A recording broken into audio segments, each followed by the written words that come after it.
पढ़िए, स्टार्ट करते हैं पढ़ाई।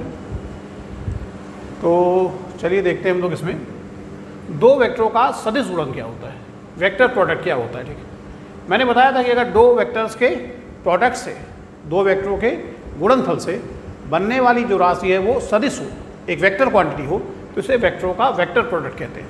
ठीक है, बताया था मैंने आपको कि जब दो वेक्टरों के गुणनफल से प्राप्त राशि कैसी हो, सदिश हो, when product of two vectors is also a vector quantity, then this product is called vector product of two vectors and it is denoted by cross। इसको क्रॉस से दिखाते हैं, इसीलिए इसे हम लोग क्रॉस प्रोडक्ट भी कहते हैं और हिंदी में से क्रॉस गुणन भी कहते हैं। तो अगर आपने दो वेक्टर ए और बी लिखे और उसके बीच में आपने क्रॉस का साइन बना दिया, तो ये जो क्रॉस का साइन है ये बताता है कि इन दोनों का वेक्टर प्रोडक्ट हो रहा है। और अब पक्का है कि बनने वाली जो नई क्वांटिटी होगी वो एक वेक्टर क्वांटिटी होगी, यानी वो एक सदिश राशि होगी। ठीक, वहीं अगर डॉट लगा होता तो डॉट आप जानते हैं वो अदिश गुणन को दिखाता है, स्केलर प्रोडक्ट को दिखाता है, यानी तब बनने वाली क्वांटिटी जो है वो स्केलर होती है।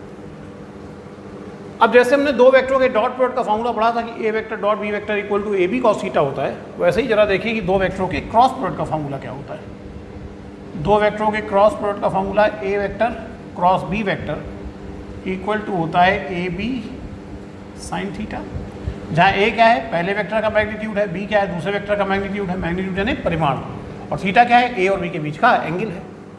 लेकिन आप जानते हैं इतनी जो क्वांटिटी है ये तो एक स्केलर क्वांटिटी है। ए वेक्टर ए का परिमाण यानी मैग्नीट्यूड, तो मैग्नीट्यूड यानी ये कोई नंबर होगा 5 से 10 ऐसे करके, ये भी परिमाण है। ठीक, तो ये भी स्केलर होता है। मैग्नीट्यूड क्या होता है, स्केलर मैग्नीट्यूड का मतलब क्या होता है, लेंथ। ठीक, तो वो एक स्केलर क्वांटिटी हो गई। और थीटा, अगर थीटा 60 है तो उसकी वैल्यू √3/2, 30 है तो 1/2, तो ये भी तो एक स्केलर क्वांटिटी। तो ये पूरी क्वांटिटी अभी तक स्केलर है, लेकिन बीच में लगाए क्रॉस, यानी ये क्वांटिटी कैसी होनी चाहिए, वेक्टर क्वांटिटी होनी चाहिए, सदिश होनी चाहिए। तो इसमें हम क्या करते हैं, अपनी तरफ से एक और वेक्टर n कैप से मल्टीप्लाई कर देते हैं। मैंने पहले टर्म में आपको बताया था कि इसके ऊपर एक कैप लगाओ तो इसे हम लोग बोलते हैं यूनिट वेक्टर। ये एक ऐसा वेक्टर होता है जिसका मैग्नीट्यूड 1 होता है। तो इसका मल्टीप्लाई करने से ए वेक्टर क्रॉस बी वेक्टर का ये जो वैल्यू थी ए बी साइन थीटा, इस पर कोई फर्क नहीं पड़ा भाई। 5 में 1 से मल्टीप्लाई करेंगे तो क्या आएगा, 5 आएगा। ठीक, तो ये जो लिखा हुआ है ये है ए क्रॉस बी, ए वेक्टर क्रॉस बी वेक्टर से जो नई क्वांटिटी बनती है ये उसका मैग्नीट्यूड है, और एन कैप उसकी डायरेक्शन है। ठीक, याद रखिए किसी भी वेक्टर क्वांटिटी में अगर किसी स्केलर से मल्टीप्लाई कर देते हैं तो वो पूरी क्वांटिटी क्या रहती है, वो पूरी क्वांटिटी जो है वो वेक्टर क्वांटिटी रहती है। कभी भी किसी वेक्टर क्वांटिटी में स्केलर से मल्टीप्लाई करेंगे तो पूरी क्वांटिटी वेक्टर रहेगी। तो इसमें हमने एन कैप से मल्टीप्लाई किया, ये वेक्टर क्वांटिटी है तो ये पूरी क्वांटिटी वेक्टर हो गई। और इसकी डायरेक्शन क्या होगी, इसकी डायरेक्शन वही होगी जो एन कैप की है। तो इसका मतलब ए क्रॉस बी से बनने वाली जो क्वांटिटी है, जो राशि है ए बी साइन थीटा जो है ये उसका परिमाण होता है, और एन कैप जो होता है ये उसकी डायरेक्शन होती है। और याद रखिए जो एन कैप होता है ये ए वेक्टर और बी वेक्टर इन दोनों के क्या होता है, परपेंडिकुलर होता है। वास्तव में एन कैप उस प्लेन के परपेंडिकुलर होता है जिस प्लेन में ए और बी हैं। तो एक तरफ तो मैं कह रहा हूँ कि एन कैप क्या करता है, ए क्रॉस बी से बनने वाली नई क्वांटिटी की डायरेक्शन रिप्रेजेंट करता है, और दूसरा ये भी बता रहा हूँ ये ए और बी दोनों के परपेंडिकुलर आता है। तो इसका मतलब ए क्रॉस बी से जो नई क्वांटिटी बन रही है वो ए और बी दोनों के क्या है, परपेंडिकुलर है, क्योंकि एन कैप उसकी डायरेक्शन रिप्रेजेंट करता है नई क्वांटिटी की, और आप कह रहे हो एन कैप ए और बी दोनों के परपेंडिकुलर होता है। तो इससे बात क्लियर हो जाती है कि दो वेक्टरों की क्रॉस प्रोडक्ट से जो क्वांटिटी बनती है वो हमेशा उन दोनों वेक्टरों के परपेंडिकुलर होती है। अगर A vector cross B vector equal to C vector कहीं लिखा है तो समझ जाइए सी वेक्टर जो है वो ए और बी के परपेंडिकुलर होगा। अगर कोई केवल हमसे ए वेक्टर क्रॉस बी वेक्टर का, आप जानते हैं ए वेक्टर क्रॉस बी वेक्टर, बीच में क्रॉस लगा, इसका मतलब एक वेक्टर क्वांटिटी होगी, हमसे केवल उस वेक्टर क्वांटिटी का मैग्नीट्यूड लिखने के लिए कहता है, यानी हमें ए क्रॉस बी का मैग्नीट्यूड केवल लिखना है, तो इसमें हमने ऐसे मॉड लगा दिया, यानी ए वेक्टर क्रॉस बी वेक्टर जो आएगा उसका मैग्नीट्यूड। और मैग्नीट्यूड जानते क्या हो जाएगा, मैग्नीट्यूड हो जाएगा इसका ए बी साइन थीटा। भाई आप जानते हैं ये मैग्नीट्यूड है और ये डायरेक्शन, तो डायरेक्शन छोड़ दी हमने, तो A vector cross B vector का मैग्नीट्यूड जो होगा वो ए बी साइन थीटा होगा। क्लियर हो गई बात। तो आपने फार्मूला याद किया था, दो वेक्टरों के डॉट प्रोडक्ट का फार्मूला याद किया था आपने, ठीक है, और दो वेक्टरों के डॉट प्रोडक्ट का फार्मूला था कि A vector dot B vector equal to A B sine theta. वैसे ही A vector cross B vector बराबर है ए बी, सॉरी डॉट का फार्मूला था ए बी कॉस थीटा, यहाँ है A B sine theta N cap vector. A पहले vector का मैग्नीट्यूड है, ठीक, बी जो है वो दूसरे वेक्टर का मैग्नीट्यूड है, ठीक, और थीटा ए और बी के बीच का एंगल है, और एन कैप जो है ये ए क्रॉस बी, बीच में क्रॉस लगाने बनने वाली क्वांटिटी वेक्टर होनी चाहिए। इतना तो भी स्केलर है, उसको वेक्टर करने के लिए हमने अपनी तरफ से एक वेक्टर से मल्टीप्लाई कर दिया। ये वेक्टर आप जानते हैं कैप लगा, इसका मतलब ये यूनिट वेक्टर होता है। इसका मैग्नीट्यूड क्या होता है, 1 होता है और इसकी एक सर्टेन डायरेक्शन होती है।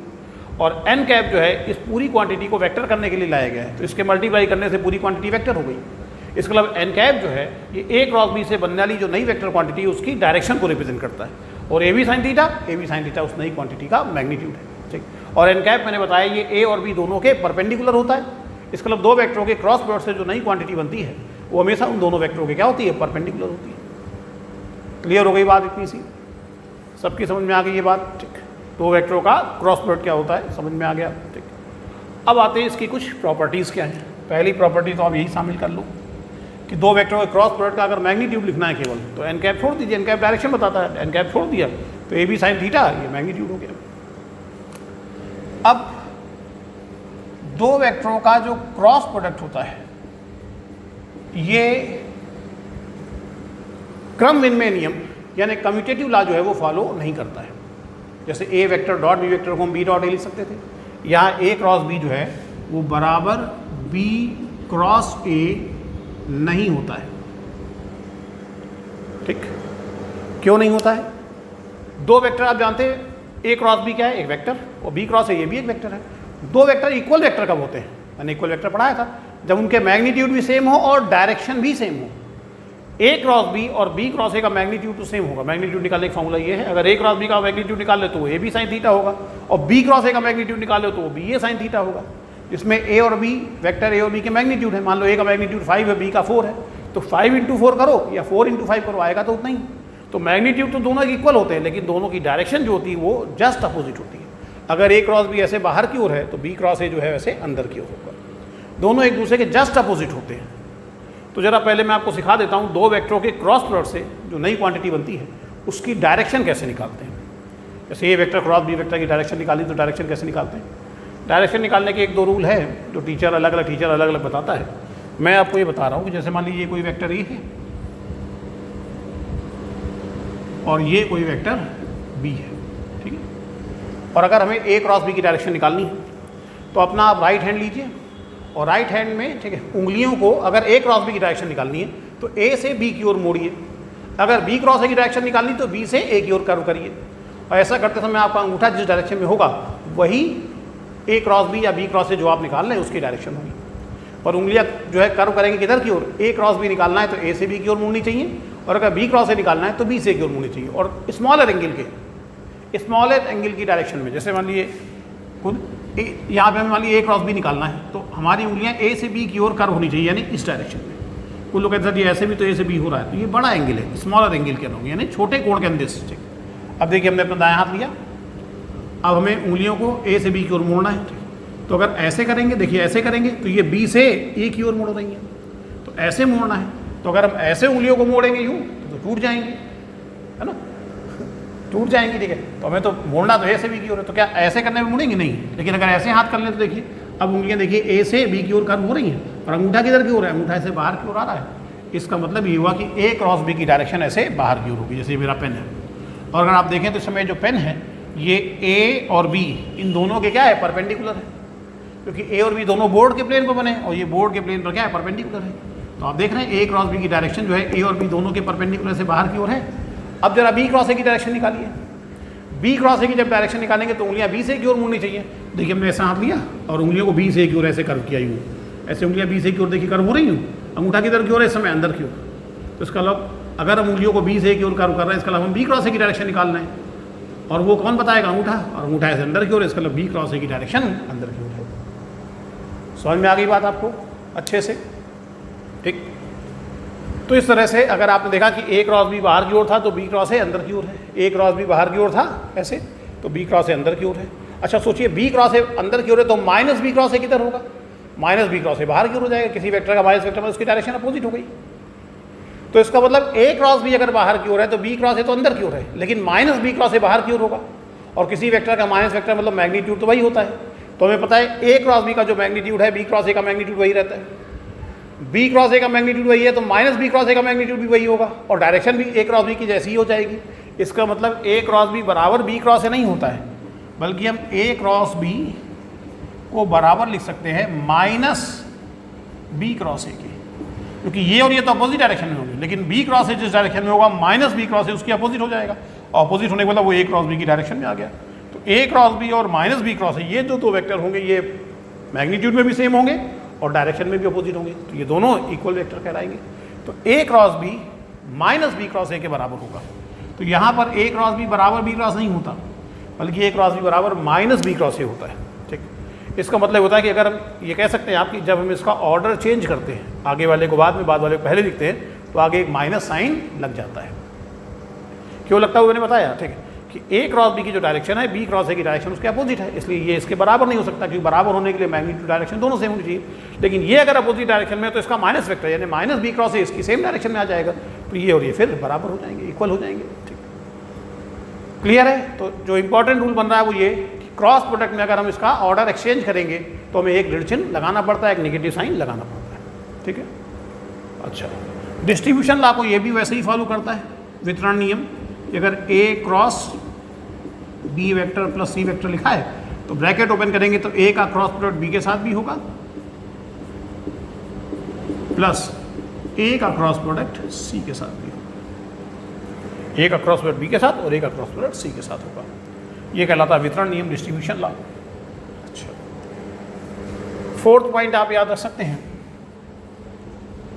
कि अगर वेक्टर ए परपेंडिकुलर है बी के, हमने पढ़ा था वहाँ पर अगर ए और बी परपेंडिकुलर हैं तो इनका डॉट प्रोडक्ट जीरो होता है, क्योंकि परपेंडिकुलर मतलब बीच का एंगल 90, और जब वहाँ ए बी कॉस थीटा में थीटा 90 रखते थे तो कॉस 90 वैल्यू जीरो होती थी। लेकिन यहाँ तो formula A B sine theta है और साइन 90 की वैल्यू तो 1 होती है। तो A vector cross B vector जो आएगा वो आएगा A B sine 90 perpendicular sine 90 N cap, और साइन 90 वैल्यू 1 हो जाएगी। तो A vector cross B vector बराबर आ जाएगा ए बी एन कैप। दो परपेंडिकुलर वेक्टर का डॉट प्रोडक्ट जीरो होता था, लेकिन इनका क्रॉस प्रोडक्ट जीरो नहीं बल्कि वो ए बी एन कैप के बराबर है। और अगर हम केवल इसका मैग्नीट्यूड लिखें, ए क्रॉस बी का मैग्नीट्यूड, तो एन कैप को छोड़ दीजिए, एन कैप डायरेक्शन बताता है, डायरेक्शन छोड़ दी।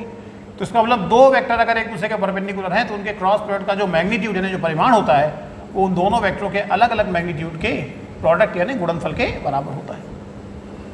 ठीक है, अगर ये पैरेलल होते, ए वेक्टर पैरेलल है बी के, पैरेलल का मतलब बीच का एंगल जीरो, ये भी इसमें जीरो वाले एंगल में भी एक बच्चा एक क्वेश्चन पूछ रहा था, हालांकि बड़ा अजीब सा क्वेश्चन था, मुझे समझ में नहीं आया इसका आंसर क्या दें। कभी कभी बच्चे ऐसा क्वेश्चन पूछते हैं कि समझ में आता है कि इसका आंसर क्या दिया जाए, तो अभी मैं बताता हूँ आपको।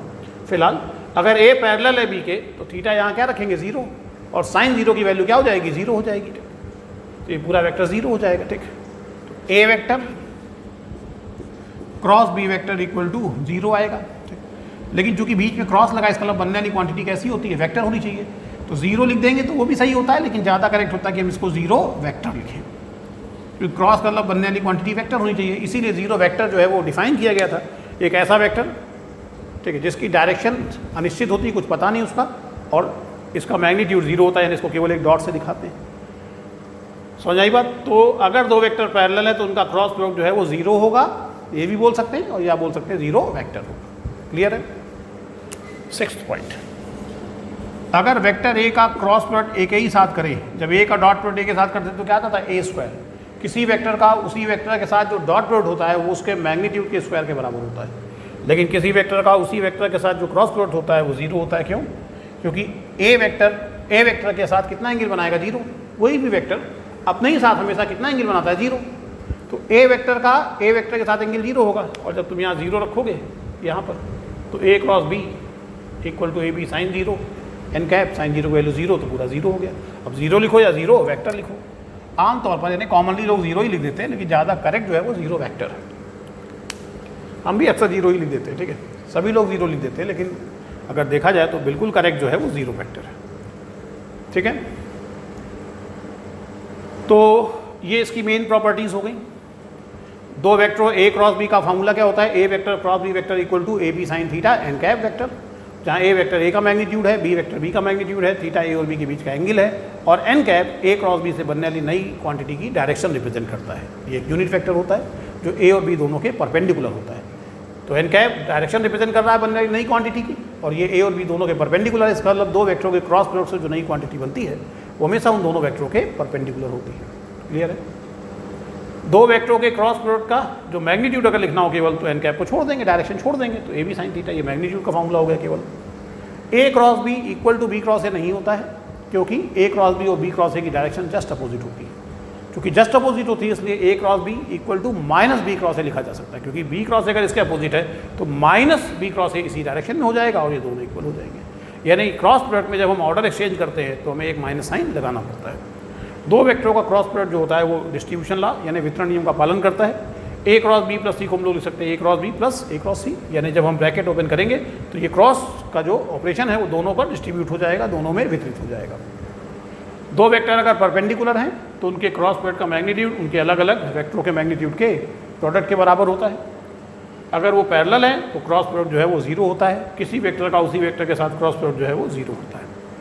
यही सारी प्रॉपर्टीज़ स्केलर प्रोडक्ट के लिए भी बताई थी, यही सारी प्रॉपर्टीज़ वेक्टर प्रोडक्ट के लिए भी बताई हैं। जब आप नोट्स में वेक्टर प्रोडक्ट के प्रॉपर्टीज़ देखेंगे तो उसमें एक और प्रॉपर्टी लिखी होगी, आई कैप जे कैप के कैप उसमें होगा। तो अगला लेक्चर जो होगा हमारा वो आई कैप जे कैप के कैप पर होगा, तो जब वो लेक्चर लेंगे तो उसी में वो आखिरी प्रॉपर्टी बता देंगे। अभी आप केवल इतनी प्रॉपर्टीज़ जो है वो तैयार कर लेंगे। सबकी समझ में आ गई बात अच्छे से? अगर आप चाहें तो उसका एक स्क्रीनशॉट ले सकते हैं। तो चलिए देखते हैं हम लोग दो वेक्टरों का वेक्टर प्रोडक्ट हम लोगों ने पढ़ा, तो इस पर बेस एक दो न्यूमेरिकल में आपको बताता हूँ। न्यूमेरिकल का मैं एक दो फार्मूलों के डेरिवेशन बताता हूँ, ठीक है, जिसको न्यूमेरिकल के फॉर्म में भी आपसे पूछा जा सकता है। क्वेश्चन है कि अगर कोई दो वेक्टर ए और बी किसी पैरेललोग्राम की दो एडजेसेंट साइड्स हों तो हमें प्रूव करना है कि उस पैरेललोग्राम का जो एरिया होगा वो mod of A cross B होता है। तो ये एक फार्मूला भी है। कभी किसी न्यूमेरिकल में अगर आपको दो वेक्टर ए और बी दिए जाएं और आपसे कहा जाए दो वेक्टर ए और बी किसी पैरेललोग्राम की दो एडजेसेंट साइड्स हैं, एडजेसेंट माने आपस में जुड़ी हुई भुजाएं हैं, पैरेललोग्राम माने समांतर चतुर्भुज, तो आपको सिद्ध करना है कि उस पैरेललोग्राम यानी समांतर चतुर्भुज का जो क्षेत्रफल होगा, जो एरिया होगा, वो mod of A cross B होगा। ठीक, तो देखिए कैसे करेंगे इसको हम लोग। तो प्रूव क्या करना है? ठीक, if two vectors A and B, if two vector A and B are the two adjacent sides of a parallelogram, then show that the area parallelogram is given by mod of a cross b। सिद्ध करिए यदि vector A और B किसी समांतर चतुर्भुज की दो संलग्न भुजाएं हैं तो उसका क्षेत्रफल mod of A cross B होता है। तो चलिए देखिए कैसे सिद्ध करेंगे हम लोग इसको। तो पहले तो हम लोगों ने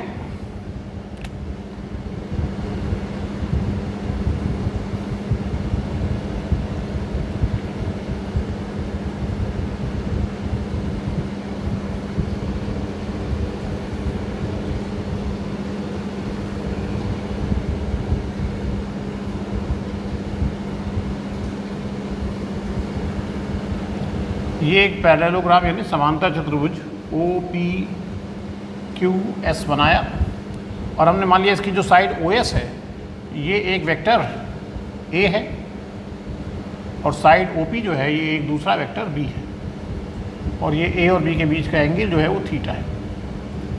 तो यहाँ पर दो वेक्टर ए और बी इस पैरेललोग्राम की दो एडजेसेंट साइड्स से रिप्रेजेंट हो रहे हैं। अब हमें सिद्ध करना है कि इसका जो क्षेत्रफल होगा, इस समांतर चतुर्भुज का जो एरिया होगा, वो mod of A cross B होगा। तो देखिए कैसे प्रूव करेंगे इसको। तो सबसे पहले हम जानते हैं कि A vector cross B vector equal to होता है ए बी साइन थीटा। पहले वेक्टर का मैग्नीट्यूड, दूसरे वेक्टर का मैग्नीट्यूड, फिर इनके बीच का जो एंगल है उसका साइन और into N cap vector. N cap आप जानते हैं ए क्रॉस बी से बनने वाली क्वांटिटी की डायरेक्शन रिप्रेजेंट करता है। तो इसका मॉड क्या हो जाएगा? ए क्रॉस बी वेक्टर का मॉड हो जाएगा, बताया था कि मॉड लिखना है तो केवल A B sine theta. Mod का मतलब ए क्रॉस बी का केवल परिमाण लेना है, यानी डायरेक्शन छोड़ देनी। तो एन कैप डायरेक्शन बताता, डायरेक्शन में छोड़ दी। अच्छा,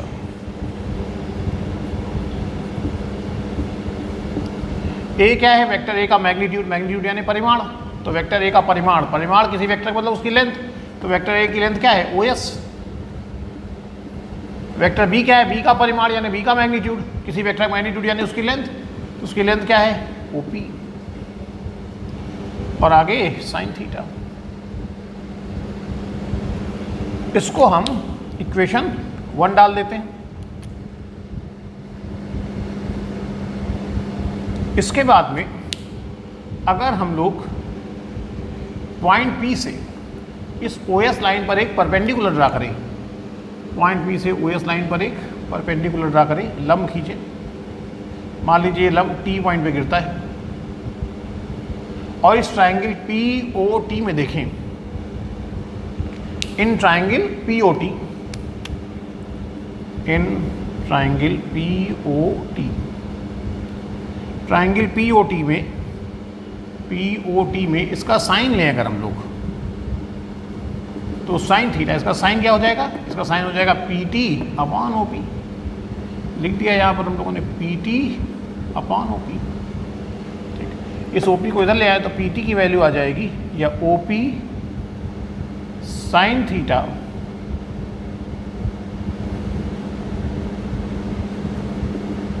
की वैल्यू आ जाएगी PT। बोलिए क्लियर है?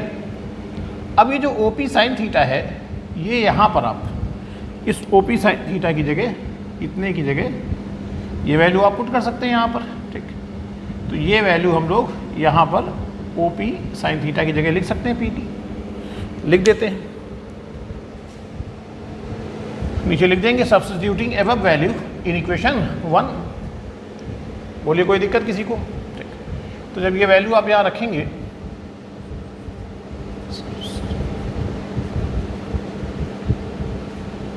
Substituting above value in equation 1 में पुट करिए, तो A vector cross B vector का मॉड ये आ जाएगा, A vector cross B vector का मॉड आ जाएगा OS, और OP की जगह क्या आ जाएगा, OP साइन थीटा की जगह आ जाएगा PT। ठीक है, OS इंटू PT। इसको हम लोग ऐसे भी लिख सकते हैं, A vector cross B vector का mod equal to 2 times half OS into PT। बोलिए लिख सकते हैं? अच्छा, अगर हम इस पैरेललोग्राम में ये डायगोनल बनाएं, तो आप जानते हैं समांतर चतुर्भुज का कोई भी विकर्ण उस चतुर्भुज को बराबर क्षेत्रफल वाले दो ट्राइंगल में बांट देता है। तो ये डायगोनल अगर हमने खींचा तो ये इस पूरे चतुर्भुज को एक इस ट्राइंगल और दूसरे इस ट्राइंगल में डिवाइड कर देगा, जिनका एरिया क्या होगा, इक्वल। ये तो आप जानते होंगे कि समांतर चतुर्भुज में कोई भी विकर्ण जो होता है, चाहे ये खींचें चाहे ये, ठीक, वो उस चतुर्भुज को समान क्षेत्रफल वाले दो ट्राइंगल में बांट देता है। अच्छा, इस ट्राइंगल का एरिया सोचिए क्या होगा। किसी भी ट्राइंगल का area half base into height, तो उसका बेस कितना है OS और हाइट कितनी है PT, तो हाफ बेस इंटू हाइट लिखा हुआ है। तो ये जो लिखा हुआ है यहाँ पर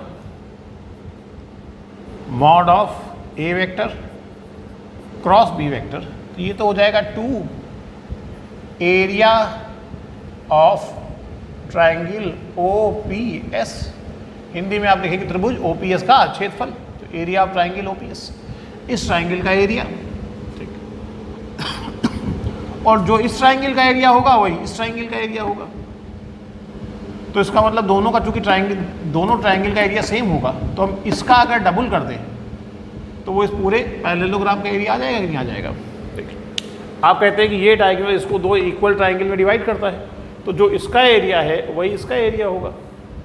यानी हम चाहे इसका एरिया जोड़ें या इसी का एरिया क्या कर दें, 2 टाइम्स कर दें। भाई इसका एरिया अगर x है तो इसका भी एरिया x है, तो टोटल एरिया कितना हुआ 2x।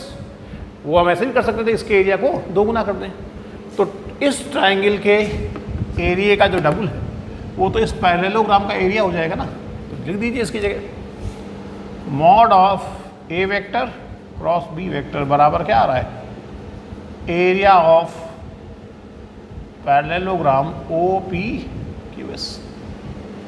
ठीक, तो सिद्ध हो गया है area of parallelogram OPQS equal to mod of A cross B।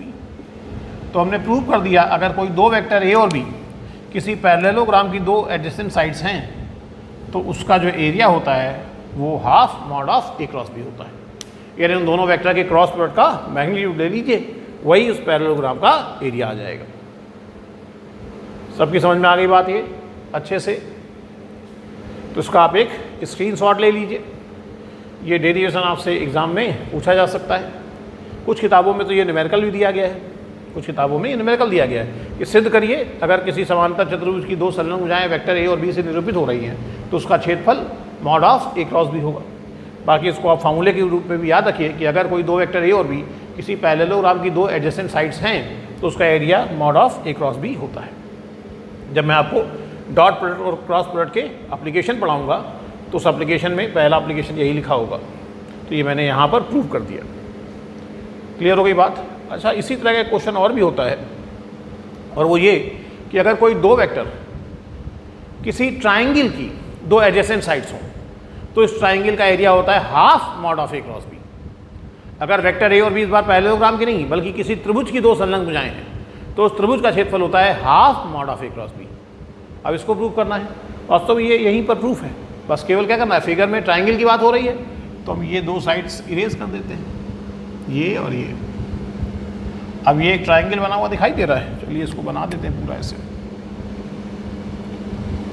और अगर आप देखें तो ये वेक्टर ए और वेक्टर बी इसकी दो संलग्न भुजाएं हैं तो हम सिद्ध करके दिखा देंगे कि इस त्रिभुज का क्षेत्रफल जो होगा, ट्राइंगल का जो एरिया होगा वो half mod of A cross B होगा। वास्तव प्रूफ ही है आपके सामने। ये वेक्टर ए और बी का क्रॉस प्रोडक्ट क्या होगा, ए क्रॉस बी बराबर A B sine theta N cap. इसका मॉड क्या होगा, एन कैप छोड़ दिया। फिर ए की जगह आप लिख सकते हैं ना ओ एस, बी की जगह ओ पी, वैसे ही।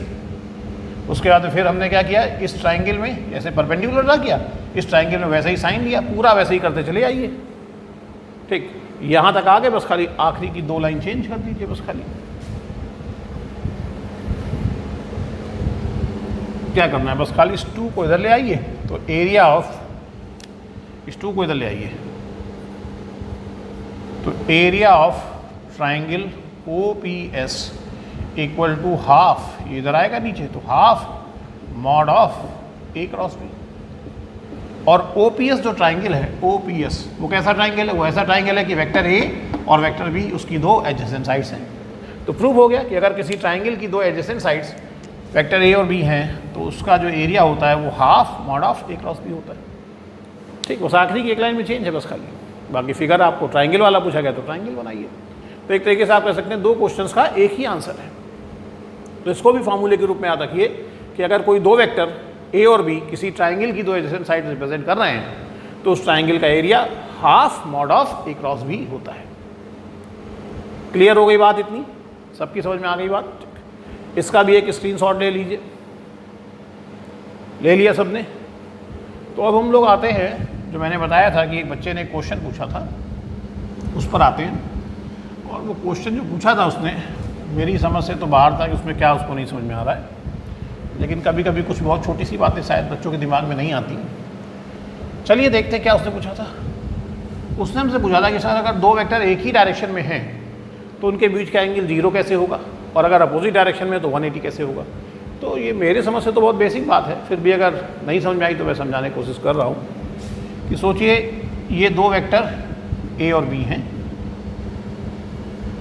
मैंने आपको दो वेक्टर के बीच के एंगल की क्या डेफिनेशन बताई थी कि जब दो वेक्टरों की टेल से टेल मिली हो उस समय उनके बीच जो स्मॉलर एंगल होता है वो दो वेक्टरों के बीच का एंगल होता है। तो यहाँ तो दोनों की टेल से टेल मिली है और मान लीजिए कि ये एंगल जो है वो 60 डिग्री है।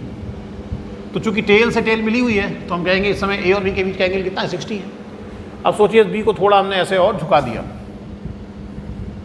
यहाँ ले आए और ये एंगल अब 45 हो गया, तो आप यही तो कहोगे ए और बी के बीच का एंगल 45 है। बी को और झुका दिया,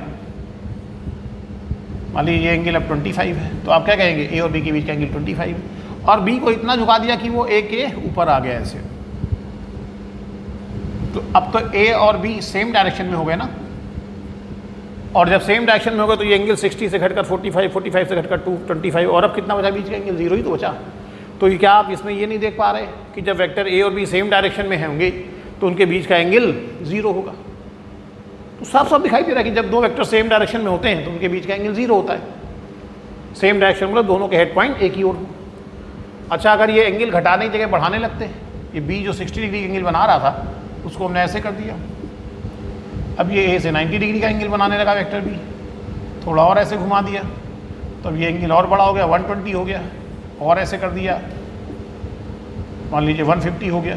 तो ऐसे बढ़ाते बढ़ाते हमने इसको ऐसे कर दिया। अब ए इधर जा रहा है, बी इधर जा रहा है, ये ए वेक्टर इधर जा रहा है, बी वेक्टर इधर जा रहा है, और अब इनके बीच का एंगल क्या 180 नहीं है, 180 तो है। तो क्या दिखाई दे रहा है कि अगर दो वेक्टर अपोजिट डायरेक्शन में हो तो उनके बीच का एंगल 180 होगा।